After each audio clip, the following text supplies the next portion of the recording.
සඳට දුක හිතෙලා අහසින් බිම වැටිලා සංසාර හුරු කමින් හිත අවදියෙන්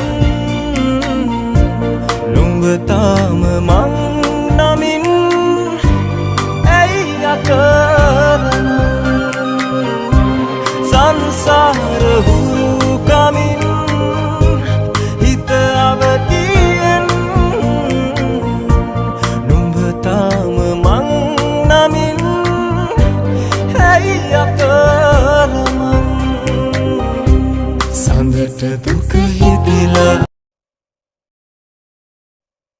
කොහමද ඇලට ෆුඩ් සිටියෙන් එන ගමන් අම්මා වලන් දැකලා වළඳක් ගන්න නතර වුණා. මේ ඉතින් වළන් තෝරන ගමන් ඉන්නේ. බලන්නකෝ වළන්නම් තිබුණා එක එක ගානට. අම්මට ඕන වෙලා තිබ්බේ ඇතිරියක් ගන්න. ඊට පස්සේ ගියා සෙරෙප්පු බලන්න. මේ බලන්නකෝ මෙතන සෙරෙප්පු ලාභයි. එක ප්‍රයිස් වලට තිබ්බා. අපිට නම් ඉතින් ලොකුවට සෙරෙප්පු ගන්න උවමනාවක් තිබ්බේ නෑ. අම්මයි මමයි ඉතින් දැකපු නිසා බලන්න ගියා. බලන්න හිතන ඔයාලටත් ඕනේ සෙරෙප්පු තියනවාද කියලා. මේ ඉතින් අරගෙන ආපු බඩු ටික පැය ගාණක් ඇවිදලා මේ ටික තමයි ගත්තේ. ඕනේ කරන චූටි චූටි දේවල් ටිකක් ගන්න තමයි ගියේ.